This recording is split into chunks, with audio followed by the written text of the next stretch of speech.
ተገድሎ እነሱ አመፅ ቀስቅሰው ኢትዮጵያን ማእሳት ውስጥ እናነዳለን ባሉበት ሰዓት የኢትዮጵያ ጸጥታ ኃይሎች ሁኔታዎችን እየተቆጣጠሩ ነው። ግን ከዛም የሚያልፍ ቢሆን የኢትዮጵያ ችግር የኢትዮጵያ ብቻ አይደለም። ከኢትዮጵያ አልፎ ኤርትራን የሚበለበልብ ችግር ነው። ሁለቱ ሀገሮች ላይ ደግሞ እሳት ሲያነድ የነበረ ቡድን አለ። ስለዚህ ኢትዮጵያም ኤርትራም ሰላም እንዲያገኙ አስፈላጊ ከሆነ ከኤርትራ መንግስት ጋር አስፈላጊ የሆነ ትብብር ሁሉ መደረግ አለበት ብዬ አምናለሁ። ወንድሞቻችን ናቸው። የሁለታችንም ጠንቅ የነበረው ቲፒኤልኤፍ ነው። ቲፒኤልኤፍ በአፍሪካ ቀንድ እስካለ ድረስ ደግሞ ኤርትራም ኢትዮጵያም ሰላም ስለማይሆኑ ይሄ ኃይል ታሪክ እንዲሆን ለማድረግ የሚደረገው ሂደት ውስጥ ይሄ ሉዓላዊነት ነው የሚባል ነገር የለም። በቲፒኤልኤፍ እና በኤርትራ መካከል ልዩነቱ አይገባኝም። ቲፒኤልኤፍ ኤርትራ ራሳቸውን 30 ዓመት ተብለው ሀገር ብለው ወጡ።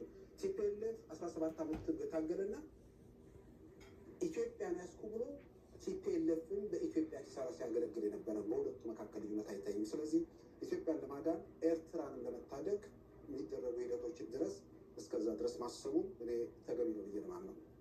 ፕሬዝዳንት ኢሳያስ በቅርቡ ሁለተኛ ሀገራቸውንና ህዝባቸውን ሲጎበኙ የሚሰማቸውን መልእክት ለህዝባቸው የሚያስተላልፉ መሆኑ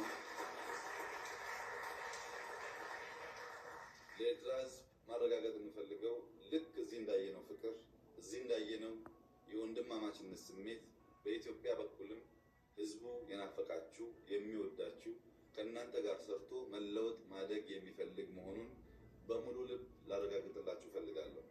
በተለይም በድንበር የሚዋሰኑ የትግራይና የአፋር ህዝቦች ይህንን ሰላም ከምንም ነገር በላይ የሚፈልጉ መሆናቸውን እዚህ መጥቶ ህዝባቸው ጋር መነጋገር፣ ፕሬዝዳንት ኢሳያስን በአካል ማግኘት፣ መጠየቅ፣ መወያየት፣ ወንድማማች መሆናችንን ማረጋገጥ የሚፈልጉ ስለሆነ ፕሬዝዳንት ኢሳያስ ሁልጊዜም በጉብኝታቸው በንግግራቸው የትግራይን ህዝብ፣ የአፋርን ህዝብ፣ በድምሩ የኢትዮጵያን ህዝብ ከሳቸው የሚፈልገውን የወንድማማችነት አመራር እየሰጡ ሰላሙ ዘላቂ እንዲሆን ሪጅናችን እንዲለወጥ በጋራ እንድናድግ የበኩላቸውን እንደሚያደርጉ ሙሉ እምነት አለኝ።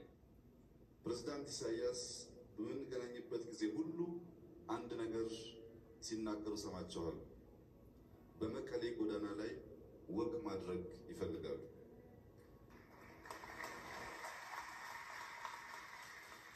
የትግራይ እናቶችና አባቶች ማንም እንግዳ ሲመጣ ነጭ ለብሰው ዘንባባ ይዘው ፈንዲሻ እየረጩ በፍቅር ሰው መቀበል ያውቁበታል።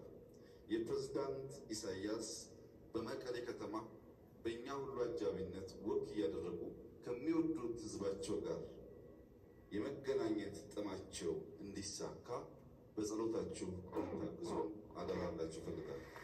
የኤርትራ መንግስት ግልጽ አቋም ያለው የኔን ባህር የኔን መሬት ረግጦ ማንም ሰው በኢትዮጵያ ህዝብ ላይ ጥቃት መፈጸም አይችልም የሚል ግልጽ አቋም ነበረው የኤርትራ መንግስት። ከየትኛውም ጎረቤት በተለየ መንገድ የኤርትራ መንግስት የኔ ድንበር፣ የኔ መሬት፣ የኔ ዜጋ፣ የኔ ሀገር ኢትዮጵያን ለማጥፋት ጥቅም ላይ አይውልም የሚል ጽኑ አቋም ይዟል። ከትርፍ በላይ ትርፍ ነው። የኤርትራ መንግስት በግልጽ የተናገረው የኔ የወደፊት እጣ ፈንታ ከኢትዮጵያና ከትግራይ ህዝብ ጋር የተሳሰረ ነው። አላስፈላጊ ቁርሾ መፍጠር አልፈልግም። የሚፈጥሩ ግለሰቦችን ካሉ አጥርቼ እርምጃ ወስዳለሁ። اليوم ንምንታይ ግን ብዘይውግእ ንውግእ ዘይንስዕሮ ይትመልእኽተይ ንቕሓት እኮ መድፊዕ ንቕሓት ዶሽካይ ብዓብዪ ግን ንቕሓት ሓይሊ ወድሓው ቦይ መንግስቲ ኤርትራ ብልዕሊ ህዝቢ ትግራይ ፅልኢ የብሉን። እዚ እንነግረሉ እዋን ድማ ሕጂ ክሰምዓና ዝኽእለሉ እዋን ስታሊን ይኹን ዝኾነ ትግራዋይ ክዕድሞ እንተኢለ ዜና ይኮነን ዜና ኣነ ነቶም ተጋሩን ምስ ተረኸብና ይኽጅምር። ስለዚ ዜና ተጀሚሩሎ ንኺድ ናብ ጋሻናን ናብ መገሻናን ወድሓው ቦይ ወትሩ ሃገረይ ወትሩ ሰዓደይ ወትሩ ሃገረይ ሃገረይ የዘመላወይ የዘመላ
እውን እንዲና ጌርና መፂና ሰላምታና ንኤርትራውያን ኣሕዋት ንብለና። በዚህ አጋጣሚ ኢትዮጵያ ሲፈልግ የፈለገውን ይበል እንጂ በአሁኑ ሰዓት እኔ ከአብይ የተሻለ መሪም አይታይም። እውነቴን ነው። ችግር የለበትም ማለት አይደለም።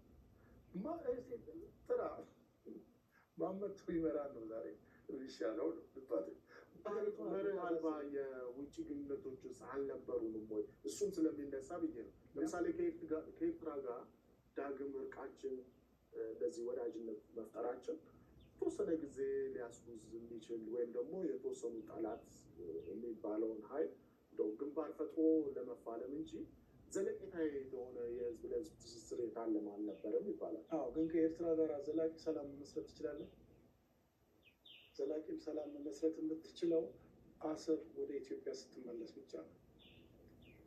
ኢትዮጵያ ከኤርትራ ጋር በአንዳንድ ሰዎች ይመስላቸዋል ህወሓትን ለመውጋት ብላ ኢትዮጵያ በዘዴ ኤርትራን ተጠቀመች ይላሉ። አይ ኢትዮጵያ የባህር በር መውጫዋን እያሰበች ነበር የተጠጋችው። የሁለቱም የጋራ ጠላት የሆነን ቡድን በጋራ መጨፍለቃቸው የሚያኮራ ነው። እንደውም የኢትዮጵያ መንግስት አዲስ አበባ ከተማ ላይ ለሰራዊቱ ዝግጅት በሚያደርግበት ወቅት የኤርትራ ተወካዮች መጥተው ለአስተዋጽኦአቸው ክብር ሲሰጣቸው ማየት እንፈልጋለን። ኢትዮጵያን ታድገዋል።